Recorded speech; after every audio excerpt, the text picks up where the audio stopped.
Hi everyone, welcome to the Whiteleyverse with me, Connor Whiteley, for another daily short story. Now, before I start today's story, please remember to like, comment and subscribe to the channel so you don't miss any new content, and the engagement really helps the Whiteleyverse with the YouTube algorithm. Also, if you want to buy this short story and any of my other fiction, then they're available from all major ebook retailers and at your local bookstore and local library if you requested, and you can order paperback copies from Amazon. Now, here's today's short story. I hope you enjoyed just as much as I did writing it. The Three Loves. Douglas Craig had three great loves of his life: coffee, his beautiful wife Molly, and the cinema. He lost each of his great loves, and if only he didn't love them so much, his fate might not have been worse than death. Douglas didn't really love his small, dirty white semi-detached house in Hell's Place. Sure, it was nice enough with hardwood floors, the white paint peeled off the walls, and the neighborhood was quiet. It just didn't feel like home, but Molly liked it, so he didn't complain too much. The entire kitchen smelt of freshly ground decaf coffee with splashes of rich cream, caramel and vanilla extract. He licked his lips in pleasure, and he was so looking forward to his latest creation. The gentle hum and vibration and ticking of the milk frothier echoed in the kitchen. Douglas had always flat-out loved coffee ever since he was a kid. Coffee was so much more than a bitter, hot coffee that you could combine with sweet sugar, rich vanilla, and nutty hazelnut to create multiple delights. Coffee was about connection, love, and brilliant moments with friends. He smiled at the memory. He had first had a cup of coffee with his mom when he was 10 years old. She told him that his dad was dead. She loved him more than ever, and it would just be the two of them from now on. His mom died 2 weeks later, and he had another deliciously milky, creamy coffee with a delightful splash of caramel syrup with his social worker. He didn't really remember much about that time despite the tears, him screaming and shouting at foster parents and vowing he would hate them forever.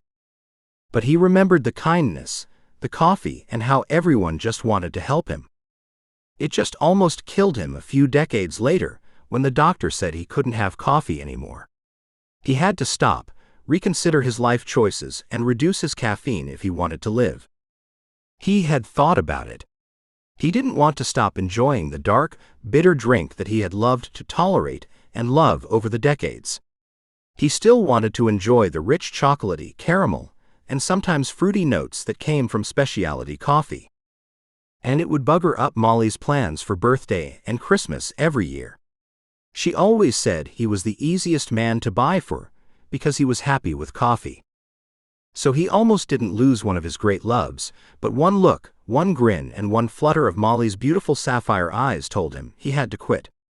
Even now, he didn't regret the decision. He loved and treasured Molly way too much for that, and he didn't want her to hurt any more than she already was. The first great love of his life was gone, dead and buried. The rich, fruity, lightly spiced notes of Lady Grey tea just wasn't the same, but he wanted to live as long as possible with beautiful Molly by his side. Douglas turned off the milk frothier, poured the rich creamy milk into his large mug, and added in the freshly ground coffee from his cafe press. He licked his lips in pleasure because this was going to be amazing. The light hints of caramel, creamy, and coffee filled his senses. It was perfect. It was just a shame that Molly was no longer round to experiment with him. He had lost the second great love of his life a few years ago to lung cancer. Douglas shook his head at the memories, but he knew in Hell's Place, the pain, the suffering, and the hurt wasn't going anywhere. It was going to torment him until the day he died, or at least gave in to the nightmare state. Him and Molly had first met at a coffee shop at university. Gentle jazz was playing in the background. Some university students were chatting away about a statistics project on a back table, and Molly was at the counter. She was arguing with the barista because of her coffee order. Molly was so beautiful with her long black hair, her white blouse, and her furious expression as she argued over and over about her coffee order. Douglas loved Molly's fire, passion, and determination up until the day she died. It turned out Molly had ordered a black coffee with 5 chunks of ice, a splash of caramel syrup, and 3 shots of toffee, but the young woman behind the counter had only given her 1 shot of toffee. Douglas understood all too well the pain, the anger, and the sheer incompetence of coffee shop staff on campus. He went over to her. He joined her side, he validated her, and the young woman redid the coffee order. And him and Molly hadn't stopped talking ever since. They went on long country walks with the soft warm grass under their feet. They went on romantic dinner dates, where the lovely hints of basil and garlic filled the air. And they went to each other's bedrooms, late into the night. Douglas still loved the warmth, the softness, and the supportiveness of her bed ever now. It was the best sex he had ever had. The only bit of their relationship he never understood was why she had wanted to move to Hell's Place. Everyone knew the rumors about the former council estate where people died, went missing, and other weird and twisted things happened every day without a second thought. Molly still loved the dirty White House for some reason that he couldn't understand for the life of him. Then one day, Molly collapsed. He rushed her over to hospital and they did a scan on her lungs. Douglas shook as he picked up his coffee mug. When the doctors told him, he was so shocked, heartbroken, and scared for her. Molly didn't care. She was a trooper, brave, and she did everything the doctors told her. She died 2 years later. The second great love of his life was gone, dead and buried. Douglas shook his head, raised his delightful coffee mug to his lips, and he was so looking forward to tasting the rich coffee delight. Someone knocked at the door. Douglas took a sip, and the sweet hints of the coffee, caramel, and creamy milk was just sublime. One of his best creations ever. He went towards the door, smiled, and he was so looking forward to seeing yet another film with his best friend George. The final great love of his life was the cinema. He just flat out loved escaping into the cinema for hours. He got to explore entire worlds, different universes, and different people's stories like never before. He could be with Molly, order himself a decadent spice latte, and he could watch a thrilling story for 2 hours.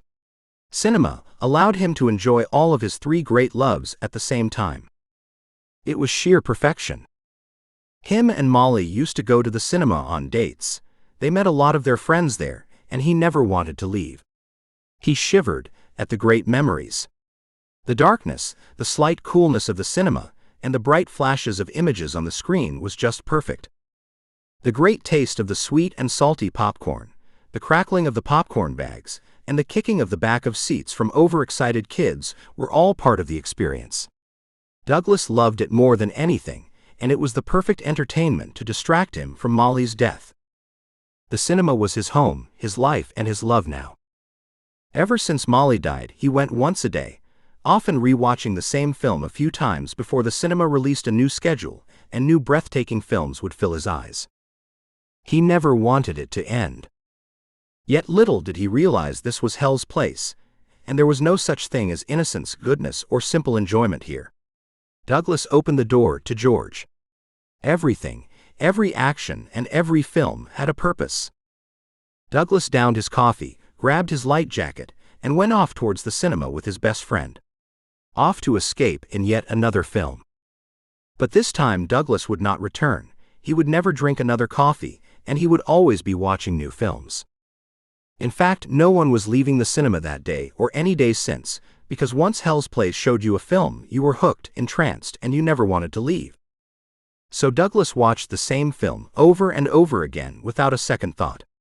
He didn't move, he didn't speak, and he didn't ever try to leave, because he was enjoying his final great love far too much. And Hell's Place just laughed, giggled, and enjoyed watching him waste away.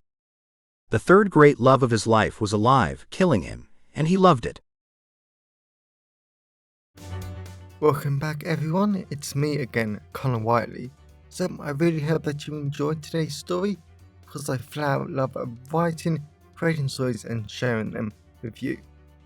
If you really enjoyed today's story, then please remember to like, comment and subscribe to the channel so you don't miss any new content, and the internet engagement really helps the Whiteleyverse with the YouTube algorithms. And if you want to buy this short story or any of my other fiction, then they're available from all major ebook retailers and you can get them from your local library if you requested, and you can order the paperback copies from Amazon, your local bookstore, or local library if you request it. Lastly, if you want to support the channel on a one-off basis, then you can now buy me a coffee at buymeacoffee.com/ConnorWhite. Also, if you know anyone who would enjoy today's story, then please share it with them. I'm always really grateful when you wonderful people help spread the word about the channel. So, thanks for watching the Wiley Verse, and I'll see you again soon. Have a great day, everyone.